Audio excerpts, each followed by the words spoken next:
કેમ છો વિદ્યાર્થી મિત્રો? કેરિયર ડિજિટલ પ્લેટફોર્મ પર ફરીથી તમારા બધાનું સ્વાગત છે અને આજે તમારા સમક્ષ હું લાવ્યો છું એસએમસી ક્લાર્કની પરીક્ષાના ગણિત અને રીઝનિંગનું પેપર સોલ્યુશન.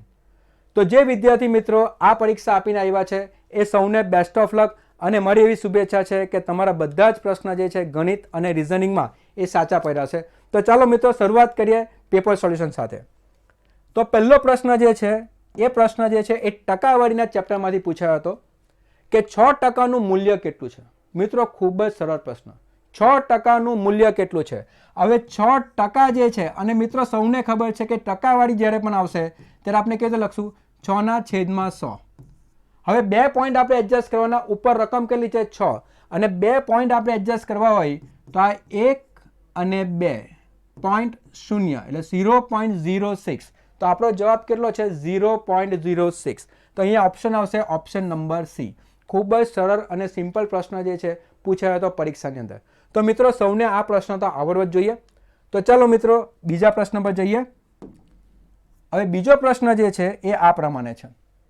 ખાલી જગ્યા પૂરો 5.23 વત્તા 8.7928 બરાબર કેટલા થશે? તો આ પ્રશ્ન જે છે દશાંશના સરવાળા પ્રમાણે આ પ્રશ્ન આપણે સોલ્વ કરવાનો. તો જ્યારે પણ દશાંશવાળી બે રકમ હશે અને આપણે એનો સરવાળો કરવાનો હશે તો આ પ્રમાણે થશે 5.23 વત્તા 8.7928. હવે મિત્રો જ્યારે પણ આપણે દશાંશવાળી રકમ હશે અને એનો સરવાળો કરવાનો હશે તો જે પણ જગ્યા ખાલી હશે ત્યાં આપણે પહેલાં 2 શૂન્ય મૂકવાના અને 2 શૂન્ય મૂક્યા પછી આપણે રકમનો સરવાળો કરવાનો. તો 0 વત્તા 8 કેટલા થશે? 8. 0 વત્તા 2 કેટલા થશે? 2. 9 વત્તા 3 કેટલા થશે? 12. 7 ને 2 9 ને 1 કેટલા થશે? 10.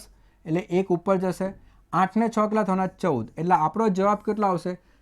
14.0228. એટલે અહીંયા આપણે ઓપ્શન જોઈએ તો આપણો જવાબ છે ઓપ્શન નંબર એ 14.0228 જે છે એ આપણો જવાબ છે. ખૂબ જ સિમ્પલ અને સરળ પ્રશ્ન પૂછાયો હતો દશાંશ સંખ્યાઓનો સરવાળો. ચલો મિત્રો હવે આપણે આગળ વધીએ. તો બીજો પ્રશ્ન આપણે જોઈએ. પ્રશ્ન બધા મિત્રો સહેલા પૂછ્યા હતા. ફક્ત બેઝિક જે છે દરેક ચેપ્ટરનું જો બેઝિક નોલેજ તમારી પાસે હશે તો દરેક પ્રશ્ન જે છે આપણે આવડી શકે. તો અહીંયા તમે જોઈ શકો છો કે પ્રશ્ન 3 ની અંદર સ્થિર પાણીમાં એક તરવૈયો 15 કિલોમીટર પ્રતિ કલાકની ઝડપથી તરી શકે છે. જો વહેણની ઝડપ 2.5 કિલોમીટર પ્રતિ કલાક હોય તો પ્રવાહના વિરુદ્ધમાં તરવૈયાની ઝડપ કેટલી હશે? હવે આ પ્રશ્ન આપણે જ્યારે જોઈએ ત્યારે આપણે એમ કીધું છે સ્થિર પાણીમાં એક તરવૈયાની ઝડપ કેટલી છે? 15 કિલોમીટર પ્રતિ કલાક. તો અહીંયા તરવૈયાની ઝડપ જે છે એ આપણે આપેલ છે 15 કિલોમીટર પ્રતિ કલાક. કેમાં? સ્થિર પાણીમાં. હવે મિત્રો જ્યારે તરવૈયો દરિયામાં જશે અને દરિયાના વહેણની જે ઝડપ જે છે એ કેટલી આપી છે મિત્રો? તો આપણે એ આપે છે 2.5 કિલોમીટર પ્રતિ કલાક જે છે એ એની ઝડપ છે. હવે મિત્રો જ્યારે પણ તરવૈયો દરિયામાં જશે અને એ જો પ્રવાહના વિરુદ્ધમાં જશે, મિત્રો ધ્યાન રાખો, એ જ્યારે પ્રવાહના વિરુદ્ધમાં જશે ત્યારે એની ઝડપ ઘટી જશે. ખ્યાલ આવ્યો મિત્રો? જ્યારે પણ તરવૈયો જે છે દરિયામાં જાય અને પ્રવાહના વિરુદ્ધમાં એ જશે તો શું થશે? ઝડપ ઘટવાની, કેમ કે તમે વિરુદ્ધ દિશામાં જાઓ છો. જે દિશામાં દરિયાના મોજા છે તમે એના વિરુદ્ધ દિશામાં જશો તો તમને તરતા તો વાર લાગશે જ, કેમ કે વહેણ જે છે એ તમને રોકશે. તો આ પરિસ્થિતિની અંદર આપણે જે પ્રશ્ન જે છે કે એ સમયે તરવૈયાની ઝડપ કેટલી હશે? તો એ સમયે તરવૈયાની ઝડપ જે છે એ ઘટી જશે, કારણ કે એ વિરુદ્ધ દિશામાં જાય છે. અને ઘટી જશે એટલે આપણે કેવી રીતે લખશું કે આ 15 જે છે જે એના સ્થિર પાણીની અંદર જે ઝડપ છે એમાંથી આ વહેણની ઝડપ જે છે એ બાદ થશે. એટલે 2.5 કિલોમીટર પ્રતિ કલાક જે છે એ બાદ થશે. હવે આ જે 2.5 કિલોમીટર જે છે એટલે 2 દુ 4 વત્તા 1 કેટલા થવાના? 5/2. અને આપણે પ્રશ્નને સોલ્વ કરીએ તો આ રીતે થશે કે 5/2 એટલે કેટલા થવાના? 2.5. અને 15માંથી જો 2.5 બાદ થશે તો ઝડપ કેટલી થશે? 12.5 કિલોમીટર પ્રતિ કલાક. તો આ ઝડપ આવશે તરવૈયાની જ્યારે પણ એ વિરુદ્ધ દિશામાં તરતો હશે ત્યારે. તો સાચો જવાબ કેટલો છે? 12.5 કિલોમીટર પ્રતિ કલાક જે છે એનો સાચો જવાબ છે. ખ્યાલ આવી ગયો મિત્રો બધાને? તો પ્રશ્ન 3 બેઝિક પ્રશ્ન હતો. હવે આ જ પ્રશ્ન જો આ રીતે પૂછાતે કે તરવૈયાની ઝડપ જે દિશામાં પ્રવાહ છે, જો તરવૈયો એ જ દિશામાં જતે તો એની ઝડપ કેટલી આવતે? તો એની ઝડપમાં 2.5 કિલોમીટર પ્રતિ કલાક જે છે તે આપણે ઉમેરી દેવું પડતે, તો એની ઝડપ થઈ જતે 17.5. પણ ક્યારે? કે જ્યારે જે દિશામાં પ્રવાહ હશે અને એ દિશામાં એ તરવૈયો તરે ત્યારે જવાબ તમારો કેટલા આવશે? 17.5. પણ એ વિરુદ્ધ દિશામાં છે એટલે 2.5 જે છે એ આપણે બાદ કરવાના, અને બાદ કરીએ એટલે આપણો જવાબ કેટલો આવશે? 12.5 કિલોમીટર પ્રતિ કલાક. તો મિત્રો ખ્યાલ આવી ગયો હશે કે આ પ્રશ્ન આપણે કેવી રીતે સોલ્વ કરી શકાય. ચાલો મિત્રો આગળ વધીએ. ચાલો બીજો પ્રશ્ન આપણે જોઈએ. અહીંયા તમને કીધું છે એ અને બી પાસે મળીને કુલ 1210 છે. એટલે આપણે એમ કહે છે કે એ વત્તા બી બંને મળીને કુલ કેટલા રૂપિયા છે? 1210 રૂપિયા છે. જો એનો 4/15 ભાગ એ બીના 2/5 ભાગ જેટલો થાય, એટલે આ પ્રશ્ન આપણે એમ કહે છે કે એના જે 4/15 ભાગ જે આપણે એના કરીએ એ બરાબર કેટલા થાય છે? બીના 2/5 જેટલા ભાગ થાય છે. એટલે 4/15 ભાગ એનો જે છે એ બરાબર કેટલા થાય છે? 2/5 ભાગ બીનો થાય છે.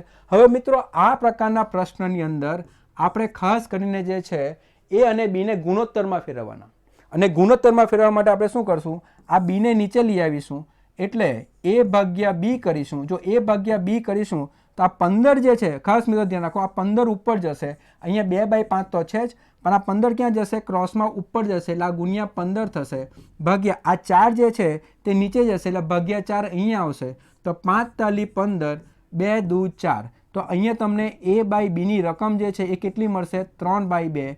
એનો અર્થ એ થાય કે a જેમ b બરાબર કેટલા થવાના? 3/2.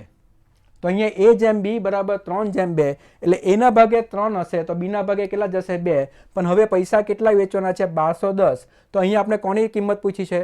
તો બીના ભાગે કેટલા મળશે? તો બીના ભાગે કેટલા મળશે? તો બીના ભાગે આવશે 2. તો બીના ભાગે આવશે 2, પણ કેટલામાંથી? 3 વત્તા 2 માંથી. પણ મારે વેચવાના કેટલા છે? 1210. એટલે અહીંયા ગુણ્યા કેટલા કરવાના? 1210. તો અહીંયા થશે 2/5 ગુણ્યા 1210. તો અહીંયા આપણે ગુણાકાર કરીએ તો 5 દુ 10, 5 ચોક 20 અને 5 દુ 10. તો 2 દુ 4, 2 4 ઝા 8 અને 2 2 ઝા 4. તો જવાબ કેટલા આવશે? 484. Option number B. ખ્યાલ આવી ગયો મિત્રો? તો આ પ્રશ્નને ઘણી રીતે સોલ્વ કરી શકાય, બટ સિમ્પલમાં સિમ્પલ સોલ્યુશન આ છે કે જ્યારે પણ તમને એ અને બીના કુલ રૂપિયા આપ્યા હશે અને તમે જો એ અને બીને ગુણોત્તરમાં ફેરવી શકો તો સરળ બની જશે કે બીના ભાગે 2 છે, પણ કેટલામાંથી? 5 માંથી. પણ કેટલામાંથી ભાગ પડવાનો છે? 1210 માંથી. તો ગુણ્યા 1210 કરશો એટલે તમને જવાબ મળી જશે. તો આ પ્રમાણે જે છે આ પ્રશ્ન તમે સોલ્વ કરી શકશો. બધાને ખ્યાલ આવી ગયો હશે મિત્રો? સરસ પ્રશ્ન હતો, પ્રશ્ન નંબર 4. ચાલો આગળ વધીએ આપણે. પ્રશ્ન નંબર 5. એક વ્યક્તિ પાસે 960 રૂપિયા 1, 5 અને 10 રૂપિયાના સિક્કા સ્વરૂપમાં છે. એટલે આ પ્રશ્ન આપણે એમ કે છે સ્ટાર્ટિંગમાં કે એક વ્યક્તિ પાસે કેટલા રૂપિયા છે? 960 રૂપિયા છે. પણ કેવી રીતે છે? 1 રૂપિયા, 5 રૂપિયા અને 10 રૂપિયાના સિક્કાના સ્વરૂપમાં છે. જો બધા જ સિક્કાઓ સરખી સંખ્યામાં હોય, આપણે શું કીધું છે? બધા જ સિક્કા સરખી સંખ્યામાં હોય તો કુલ સિક્કા કેટલા હશે? તો આપણી પાસે કુલ કેટલા સિક્કા છે? હવે મિત્રો અહીંયા ખાસ ધ્યાન રાખો કે દરેક જે છે, દરેક જે રકમ આપી છે કે 1 રૂપિયાવાળો, 5 રૂપિયા અને 10 રૂપિયાના સિક્કા છે, પણ બધા સિક્કા સરખા છે. એટલે 1 રૂપિયાના જો 5 સિક્કા હોય તો 5 રૂપિયાના પણ 5 જ સિક્કા હશે, અને 10 રૂપિયાના પણ કેટલા સિક્કા હશે? 5 જ સિક્કા હશે. હવે આપણે એવું નક્કી કરીએ કે 1 રૂપિયાના x સિક્કા હોય તો 5 રૂપિયાના પણ કેટલા સિક્કા હશે? x સિક્કા હશે. અને 10 રૂપિયાના પણ કેટલા સિક્કા હશે? x સિક્કા હશે, કેમ કે દરેકના સિક્કા જે છે એ સરખા છે. તો અહીંયાથી જો આપણે કુલ રકમ ગણીએ કે રૂપિયાના x સિક્કા હોય તો કુલ રકમ કેટલી થવાની? 1x. 5 રૂપિયાના x સિક્કા હશે તો કુલ રકમ કેટલી થશે? 5x. અને 10 રૂપિયાના x સિક્કા હશે તો કુલ રકમ કેટલી થશે? 10x. અને આ બધાનો સરવાળો કરીએ તો કુલ રકમ મારી કેટલી આવી જોઈએ? 960. તો અહીંયા મિત્રો આપણે ખ્યાલ આવી જાય કે 1x વત્તા 5x વત્તા 10x તો કેટલા થવાના? 16x. અને 16x બરાબર કેટલા થવાના? 960. તો x ની કિંમત કેટલી આવશે? 960 ભાગ્યા 16. 16 છંગ 96 થશે. એટલે આ x ની કિંમત કેટલી આવી? 60. એટલે અહીંયા આપણે ખ્યાલ આવી જાય કે x ની કિંમત કેટલી આવી છે? 60 આવી છે. પણ આપણો પ્રશ્ન શું છે? કુલ કેટલા સિક્કાઓ છે? હવે કુલ સિક્કાઓ તમે જોઈ શકો રૂપિયાના એક સિક્કા, 5 રૂપિયાના એક સિક્કા, 10 રૂપિયાના એક સિક્કા, તો કુલ કેટલા સિક્કા છે? 3x સિક્કા છે. તો કુલ સિક્કા કેટલા થશે? તો કુલ સિક્કા જે છે એ થશે 3x, પણ xની કિંમત કેટલી મળી છે? 60. તો 3 ગુણ્યા 60 કરશો તો કેટલા થશે? 180 સિક્કા.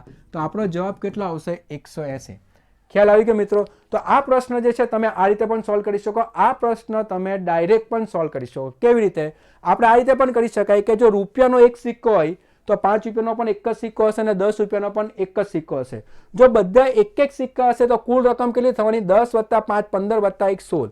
પણ તમને ખબર છે કે કુલ રકમ કેટલી આપી છે? 960. એટલે 16ના ભાગે કેટલા થાય? 960. તો 1ના ભાગે કેટલા આવશે?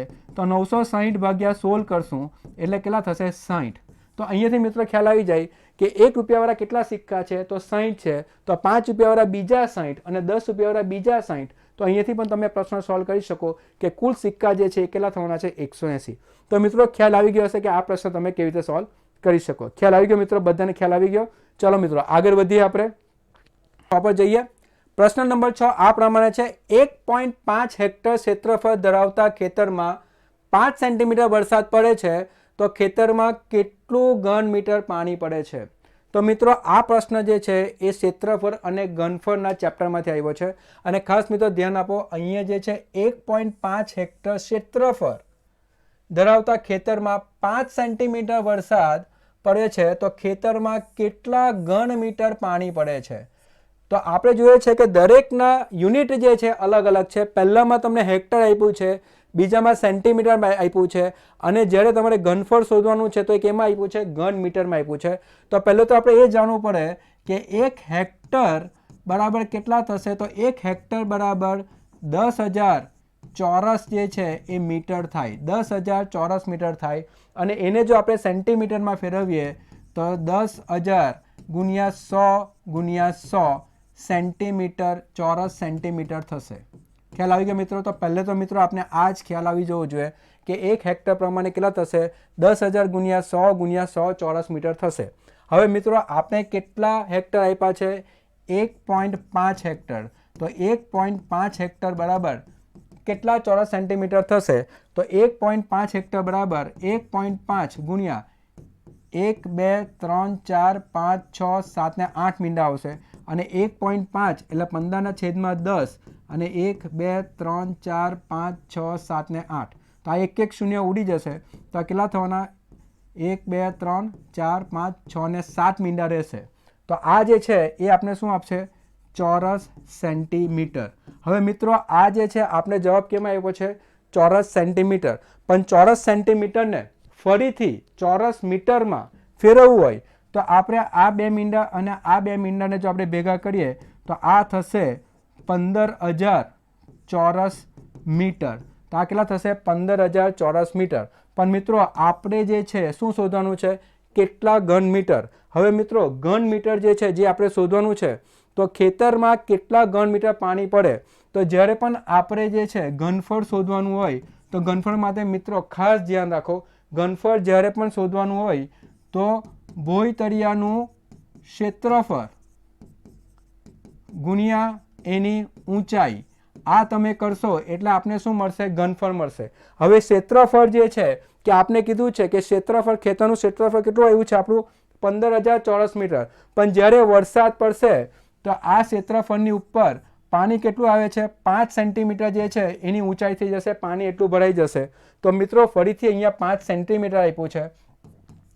હવે આ 5 સેન્ટીમીટરને મીટરમાં ફેરવવું હોય તો 5 ભાગ્યા કેટલા કરવા પડશે? 100. 5 ભાગ્યા 100 કરશું તો કેટલા થઈ જશે? એ મીટરમાં ફેરવાઈ જશે. એટલે 5 ભાગ્યા 100 કરશું તો એક એમાં ફેરવાઈ જશે મીટરમાં. એટલે 5 સેન્ટીમીટર બરાબર કેટલા મીટર લખાશે? 5 ભાગ્યા 100 મીટર. તો હવે અહીંયા આપણે જોઈએ કે ભોંયતળિયાનું ક્ષેત્રફળ કેટલું આવ્યું છે? 15,000 ગુણ્યા એની ઊંચાઈ કેટલી છે? તો 5 ભાગ્યા 100. કેમ કે એટલું પાણી ભરાયું છે તો આ 2 મીંડા અને 2 મીંડા જશે. 15 × 5 = 75. તો 750 જે છે ઘન મીટર જે છે તે આપણો જવાબ આવશે. ખ્યાલ આવી ગયો મિત્રો? 750 ઘન મીટર જે છે તે આપણો જવાબ છે ઓપ્શન નંબર બી. ખાસ મિત્રો ધ્યાન રાખવાનું કે જ્યારે પણ ઘનફળ શોધવું હોય તો જે પણ ભોંયતળિયાનું ક્ષેત્રફળ હશે ગુણ્યા ઊંચાઈ. આ પ્રશ્ન ખૂબ જ સરસ પ્રશ્ન હતો, પણ ખાસ તમને જે છે 2-3 જગ્યાએ ખાસ ધ્યાન રાખવાનું હતું. હેક્ટરને ચોરસ સેન્ટીમીટરમાં ફેરવવું, પછી ફરીથી એને મીટરમાં ફેરવવું, ફરીથી અહીંયા સેન્ટીમીટરમાં આપ્યું છે. તો આ પ્રશ્ન જે છે તમે આ પ્રમાણે એને સોલ્વ કરી શકો. ખ્યાલ આવી ગયો મિત્રો? ચાલો હવે આપણે જઈએ આગળ પ્રશ્ન નંબર 7 પર. તો અહીંયા પ્રશ્ન નંબર 7 આપણે જોઈએ તો પ્રશ્ન નંબર 7 આ પ્રમાણે છે. એક ક્રિકેટર કુલ 100 રન કરે છે. તો ક્રિકેટરે 100 રન બનાવ્યા છે, જે દરમિયાન 3 ચોગ્ગા એટલે બાઉન્ડ્રીઝ અને 8 છગ્ગા ફટકારે છે. એટલે આપણે જોઈએ છે કે 100 રનની અંદર એને 3 ચોક્કા માર્યા અને 8 છક્કા માર્યા. આ સંજોગોમાં તેને કુલ રનના કેટલા ટકા રન દોડીને કર્યા છે? તો પ્રશ્ન શું છે? કેટલા ટકા રન દોડીને એને કર્યા છે? તો મિત્રો કુલ રન જે છે, કુલ રન કેટલા છે એના? તો કુલ રન જે છે એ એના 100 છે, જેની અંદર 3 ચોગ્ગા છે. એટલે ચોગ્ગાથી એના કેટલા રન આવ્યા છે? તો 3 ગુણ્યા 4, કેમ કે એક ચોગ્ગો એટલે 4 રન થશે, તો 12 રન તો એના ચોગ્ગામાંથી આવ્યા. અને છગ્ગા કેટલા માર્યા છે? તો 8 છગ્ગા માર્યા છે. તો આપણે છક્કા જોઈએ કે કેટલા સિક્સીસ માર્યા છે? તો 8 ગુણ્યા 6, એક છગ્ગો એટલે 6 રન થશે, તો 8 છક્કા માર્યા છે. 8 સિક્સા કેટલા થવાના? 48. તો તમે અહીંયા જોઈ શકો છો કે કુલ એના ચોગ્ગા અને છગ્ગા સાથે કેટલા રન થઈ ગયા? 60 રન તો ખાલી એના ચોગ્ગા અને છગ્ગામાં જ થઈ ગયા. તો દોડીને એને રન કેટલા લીધા હશે? તો દોડીને જે છે, દોડીને રન કેટલા કર્યા? તો 100માંથી 60 બાદ કરીએ તો 40 રન જે છે એ 1 રન 2 રન પ્રમાણે દોડીને કર્યા છે. તો અહીંયા મિત્રો 40 રન એને દોડીને કર્યા છે. અને આપણો પ્રશ્ન એ છે કેટલા ટકા રન એને દોડીને લીધા. હવે કેટલા ટકા રન એને દોડીને લીધા? તો 40 રન દોડીને લીધા. કેટલા રનમાંથી? કુલ રન 100માંથી, અને ટકાવારી શોધવાનું છે એટલે ગુણ્યા 100. તો જવાબ કેટલો આવશે? 40%. ખ્યાલ આવી ગયો મિત્રો? તો અહીંયા આવશે ઓપ્શન નંબર સી. ફરીથી આ પ્રશ્ન કહું છું, કુલ રન કેટલા હતા? 100 રન હતા, જેમાં એને 3 ચોક્કા માર્યા, 12 રન તો એના ચોક્કામાં આવ્યા. છગ્ગા કેટલા માર્યા? 8 છગ્ગા માર્યા, એટલે 48 રન તો એના છગ્ગામાં આવ્યા. તો કુલ 60 રન તો એના ખાલી ચોગ્ગા અને છગ્ગામાં માર્યા છે. તો બાકીના રન કેવી રીતે લીધા? દોડીને લીધા. અને દોડીને જે લીધા છે એના ટકાવારી કેટલા થાય છે? તો 40 ભાગ્યા 100 ગુણ્યા 100, એટલે કેટલા ટકા થશે? 40% થશે. ખ્યાલ આવી ગયો મિત્રો? તો આ હતો પ્રશ્ન નંબર 7. ચાલો મિત્રો આગળ વધીએ. ચલો સરળ પ્રશ્ન આવ્યો છે. 8મો પ્રશ્ન 3889માં સરવાળો કરવાનો છે 12.992 માઇનસ એક્સ બરાબર 3854.002, અને તેમાંથી આપણે શોધવાનું છે એક્સનું મૂલ્ય કેટલું હશે. તો અહીંયા મિત્રો પહેલે જે છે આ બેનો આપણે સરવાળો કરીએ અને પછી આની વાત આપણે પછી જોઈએ. તો પહેલાં આપણે આ બેનો સરવાળો કરો. 3889માં 12.992 આપણે ઉમેરીએ, અહીંયા પોઈન્ટ મૂકીએ તો આ બધા કયા થશે? 0. તો બધાને ઉમેરીએ તો 2, 5, 9, આ 11, આ 10, 9, 3. તો આ કેટલા આવશે? 3901.952. એટલે આ બે સંખ્યાનો આપણે સરવાળો કરીએ તો 3901.952 માઇનસ એક્સ બરાબર કેટલા છે? 3854.002. હવે મિત્રો આપણે એક્સની જે રકમ શોધવાની છે એના માટે આપણે શું કરવું પડશે? એક્સનો છૂટો કરવો પડશે. તો માઇનસ એક્સ પેલી બાજુ જશે તો શું થશે? Plus x. અને આ રકમ આપણે આ બાજુ લાવશું તો શું થશે? માઇનસ.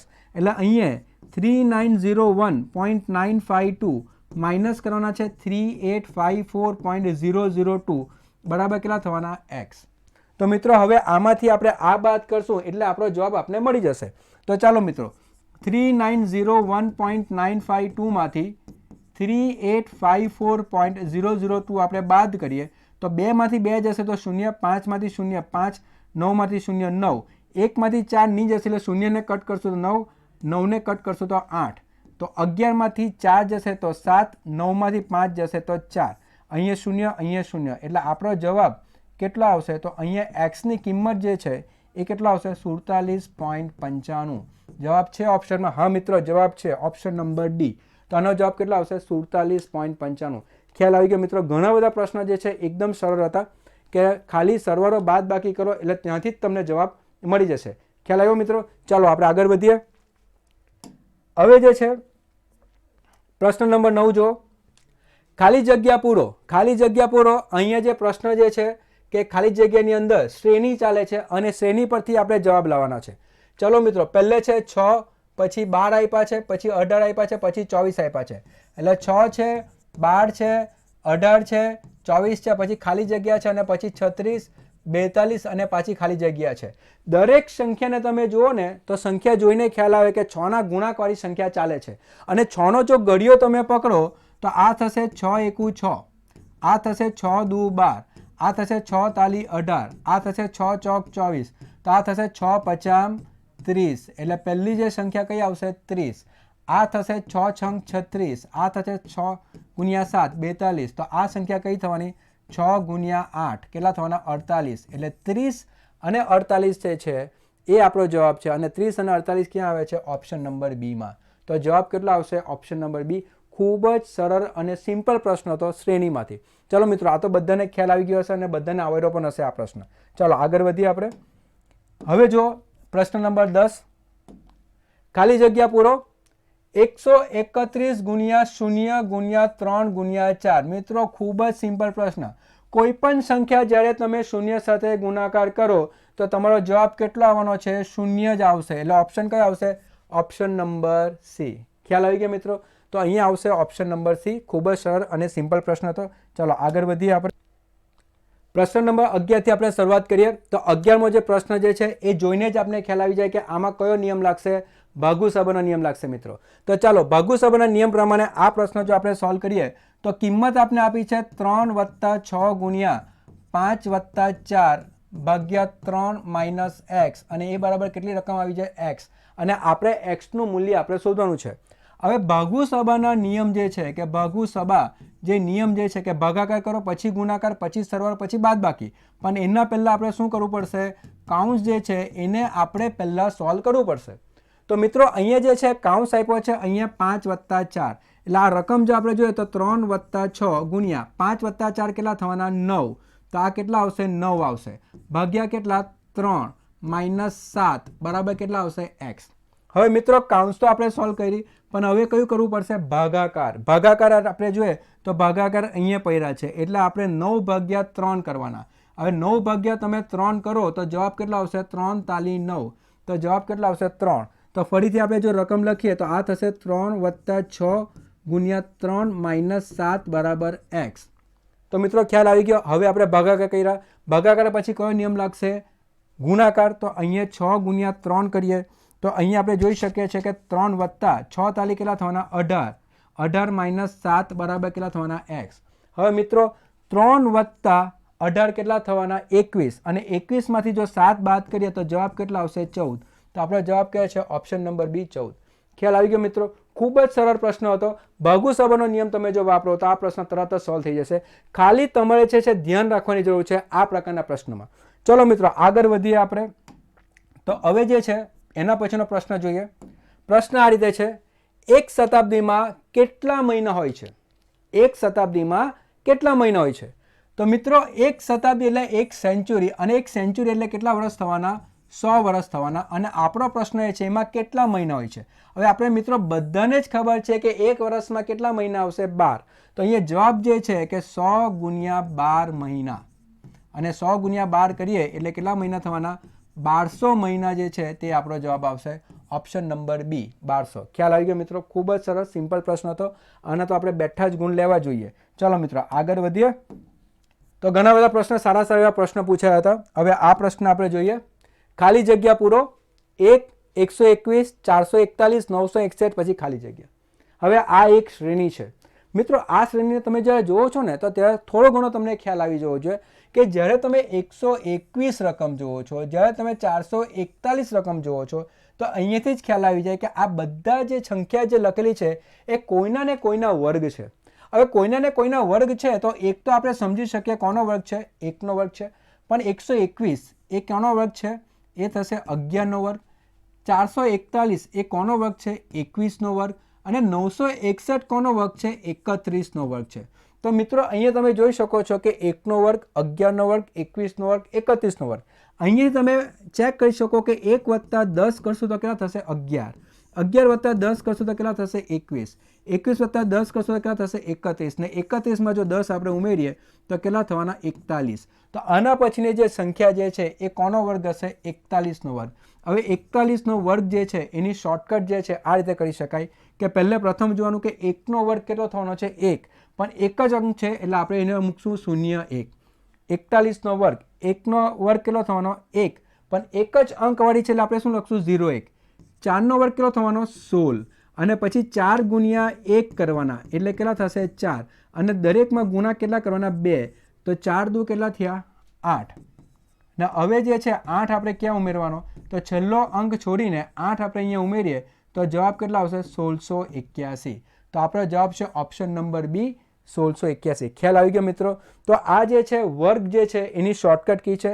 1નો વર્ગ 1 થાય એટલે આપણે 0 1 લખીએ, 4નો વર્ગ અહીંયા 16 થશે, 4 એકુ 4 ગુણ્યા 2 અને 8, એક અંક છોડીને 8 ઉમેરો તો આપણો જવાબ કેટલો આવશે 1681. તો આ પ્રમાણેની શેરી હતી. જો તમે 50 સુધીના વર્ગ તમે ગોખેલા હશે, તમે યાદ રાખ્યા હશે, તો તમારા માટે આ પ્રશ્ન ખૂબ જ સરળ બની જશે. ચલો મિત્રો આગળ વધીએ આપણે. તો આગળનો પ્રશ્ન જે છે એ આ પ્રમાણે છે. ઓકે, હવે આ પ્રશ્ન જે છે કેનો છે, રિઝનિંગનો પ્રશ્ન આવી ગયો છે. ખાલી જગ્યા પૂરો.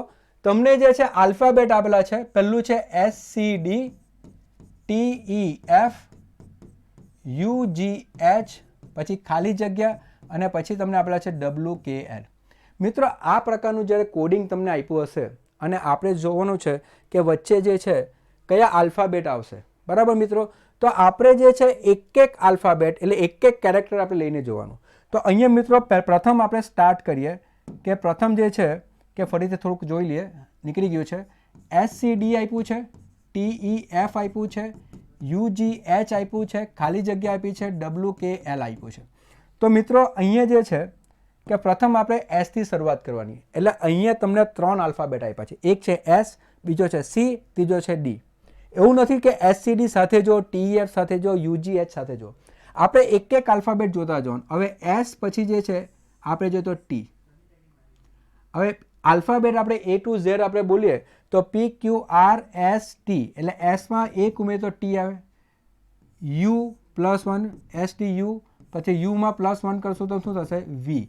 હવે જેવું તમને V આવે એટલે તમને ખ્યાલ આવી જાય કે ઓપ્શન નંબર C જે છે એ જ આવશે, કેમ કે એમાં જ V આવે છે, પહેલો આલ્ફાબેટ. જો તમે બીજો આલ્ફાબેટ તમે જો એને આપણે ચેક કરવું હોય તો આ કયા છે C, પણ C પછી શું આપ્યા છે E આપ્યા છે. તો C પછી આવશે D અને D પછી આવશે E. ABCDE, CDE. તો C પરથી E પર જોઈએ તો કેટલા ઉમેરવા પડે? 2 ઉમેરવા પડે. તો અહીંયા કેટલા થતા છે? +2. Eમાં +2 ઉમેરીએ તો EFG, અને Gમાં જો +2 ઉમેરીએ તો GHI. એટલે તમને ખ્યાલ આવી જાય કે બીજો આલ્ફાબેટ કયો આવશે? I. ઓકે, એ જ પ્રમાણે તમે D પછી F જુઓ તો ABCDEF. તો આમાં પણ +2 ઉમેર તો DEF, પછી G પછી આવશે H, અને I પછી આવશે H પછી I પછી આવશે J. એટલે આપણો જે છે કોડિંગની અંદર આન્સર કયો આવશે? VIJ. એ છે ઓપ્શન નંબર C. પણ મેં તમને કીધું મિત્રો ખાલી પહેલા આલ્ફાબેટથી જ તમને આન્સર મળી જતા VIJ. તો ખૂબ જ સરળ અને સિમ્પલ પ્રશ્ન હતો રિઝનિંગમાંથી. ચાલો મિત્રો આગળ વધીએ આપણે.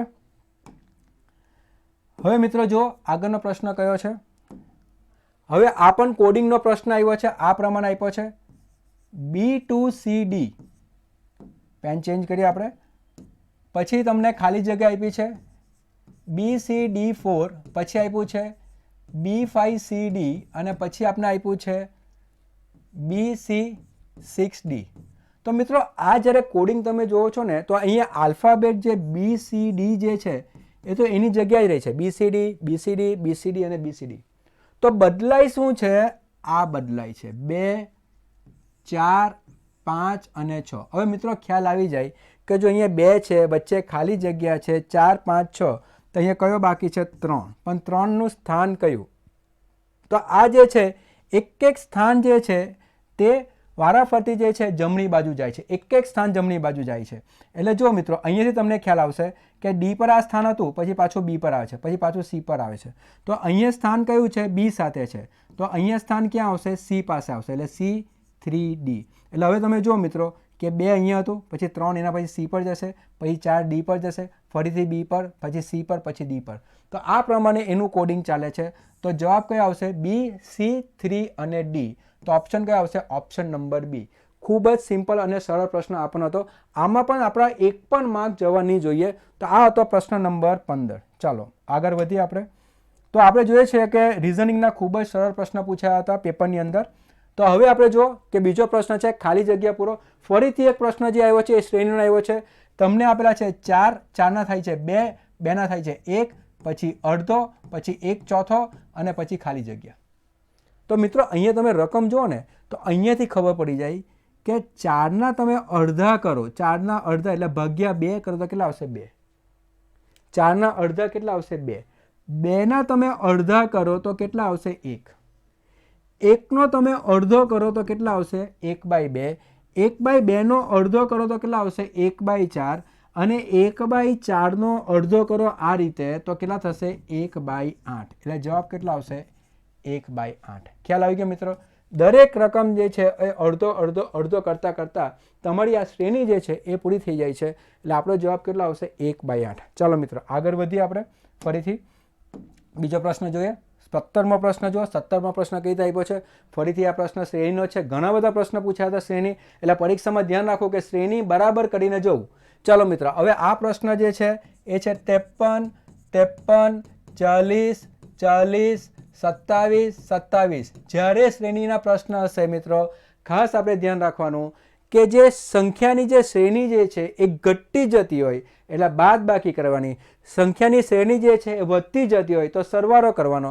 સંખ્યાની શ્રેણીમાં ઉપર નીચે થતું હોય તો વારાફરતી સરવાળો બાદ બાકી થતું હોય. તો અહીંયા તમે જોઈ શકો છો કે બે રકમ સાથે આપી છે, પણ આપણે વારાફરતી એક રકમ જોઈએ તો 53 પછી આપણે જોશું 40, 40 પછી આપણે જોશું 27 અને 27 પછી આપણે જવાબ મળી જશે.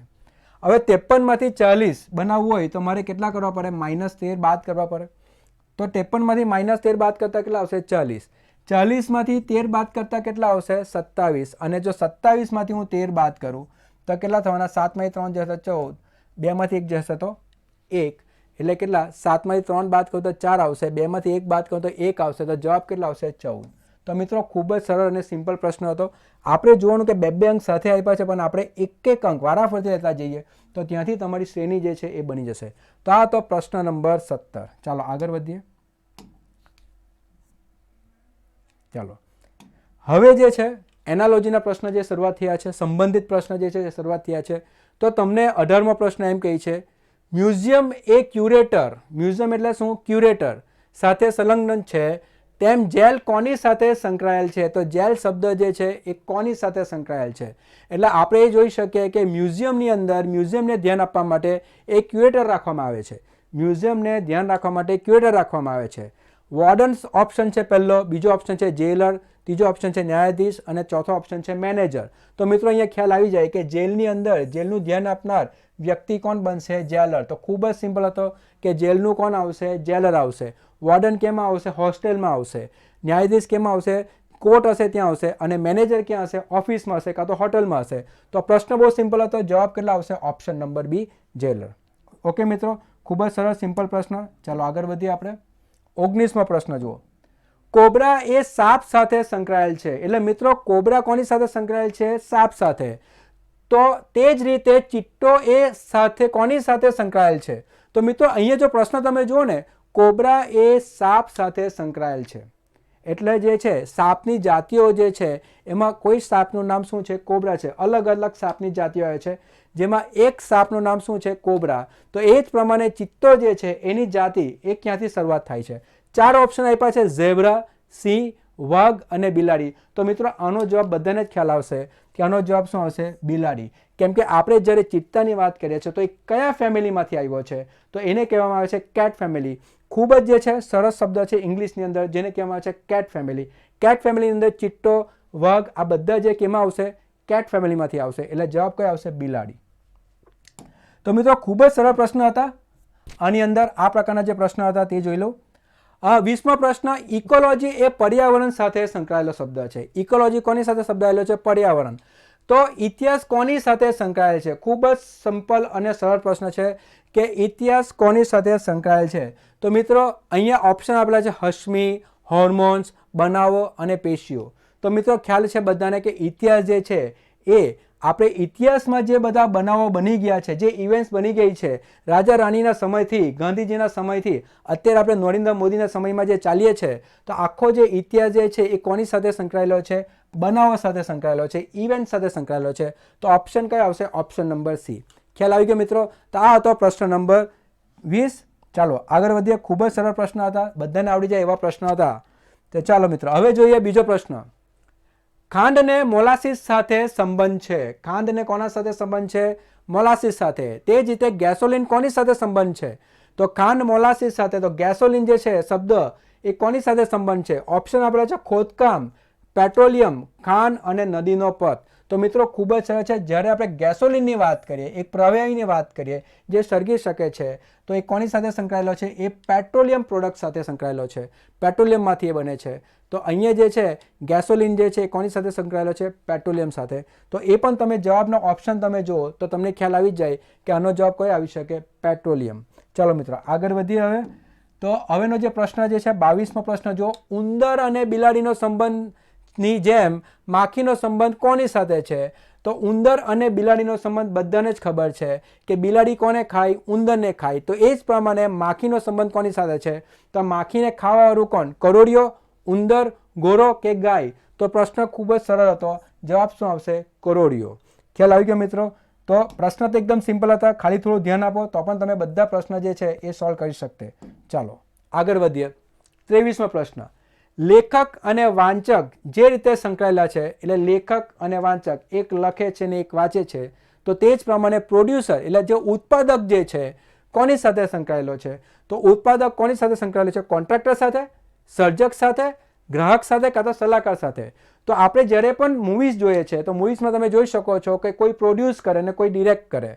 તો જે ડિરેક્ટર હશે તે શું કરશે કે મૂવીનું સર્જક કરશે અને પ્રોડ્યુસર શું કરશે? એને પ્રોડ્યુસ કરશે, એને માર્કેટની અંદર વેચશે. તો અહીંયા જવાબ શું આવશે કે લેખક અને વાંચક. લેખક જે છે એ પુસ્તક લખશે તો વાંચક જે છે એને વાંચશે. તો એ જ પ્રમાણે જે છે પ્રોડ્યુસર જે છે એ મૂવી મૂકશે ને આપણે જે છે એના સર્જક છે એટલે આપણે એને જોશું. તો મિત્રો ખ્યાલ આવી ગયો મિત્રો? તો જવાબ કેટલો આવશે? ઓપ્શન નંબર બી. પ્રોડ્યુસર જે છે તો ઉત્પાદક છે, તે કોની સાથે સંકળાયેલો છે? તો એ છે સર્જક સાથે જે છે એ શબ્દ સંકળાયેલો છે. તો આની અંદર આવશે ઓપ્શન નંબર બી, સર્જક. ચાલો મિત્રો આગળ વધીએ. તો અહીંયા જે છે આપણે જોઈએ આગળનો પ્રશ્ન 24મો પ્રશ્ન. અકસ્માત સાથે સતર્કતા જોડાયેલ છે. એટલે જ્યાં પણ અકસ્માત થતો હોય તો આપણે થોડું સતર્ક રહેવું પડે જેથી આપણે અકસ્માતથી બચી શકીએ.